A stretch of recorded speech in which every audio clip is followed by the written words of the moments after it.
hard to believe, but it's been nearly 8 years since we've seen a new Sly Cooper game. When Sly 3 Honor Among Thieves was released late in 2005, it represented the culmination of Sucker Punch's trilogy on PlayStation 2. And with how much time has passed since then, it was safe to assume it also marked the end of the story. But it wasn't so. Sanzaru Games has taken over the series with the all-new PlayStation 3 and PlayStation Vita title Sly Cooper Thieves in Time, and the result is a game that, while far from perfect, is still exactly what Sly Cooper fans have been waiting for. What the? You didn't really think you were gonna get away with it, did you, Ringtail? Sure, Sly Cooper has always had solid platforming and stealth mechanics, but the strength of the series undoubtedly rests with its cast of characters. As such, Sly Cooper Thieves in Time takes advantage of this by focusing most of its energy, at least initially, on the 3 core characters Sly Cooper fans know and love. Sly Cooper himself, the tech-savvy turtle Bentley, and the strong-armed pink hippo named Murray. The way these characters interact with each other is, in a word, charming. Their dialogue and exchanges are expertly written. Indeed, Thieves in Time made me laugh out loud with regularity. When you throw in the extensive cast of new friends and foes, what you have is a game overflowing with personality.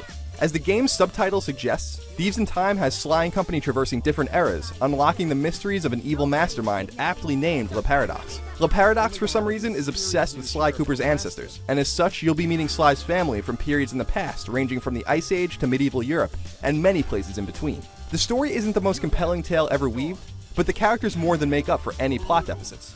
The fact that you get to play as all of the ancestors you meet is also a nice touch. Graphically, Sly Cooper looks good, but you won't be blown away by the game's aesthetics, especially on PS Vita.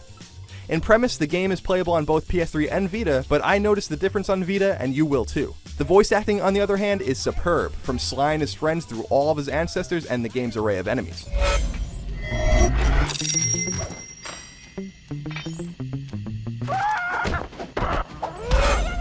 If you played a Sly Cooper game on PS2, then you know what to expect here with Thieves in Time. Sly Cooper is a 3D platformer with splashes of stealth gameplay, but without much of a slant on combat. With the exception of the game's boss battles and a scattered selection of specific missions, you could actually play all of Thieves in Time without fighting. Indeed, you're better off avoiding conflict whenever and wherever possible. What's truly fun and engrossing about Thieves in Time is its emphasis on non-linear exploration. There are 5 major environments in the game to explore, and you can go back and forth between them at will once they're unlocked. There are a bunch of collectible types to find and obtain, and while the story missions are mostly linear, it's cool that you can go back through any area and explore at will. You can even play through any already played mission.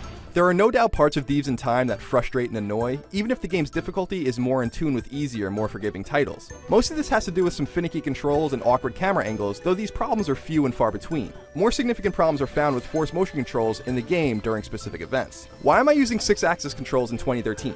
This design choice specifically comes off as utterly tone-deaf, and towards the end of PS3's life cycle in particular, outright archaic. Cross-save between PS3 and Vita works flawlessly and rapidly, allowing you to take your save between the two systems at will. However, Sly Cooper Thieves in Time is far more at home on PS3 than Vita, and while it's a nice idea to let gamers play on both platforms, Thieves in Time remains a game clearly designed for PlayStation 3.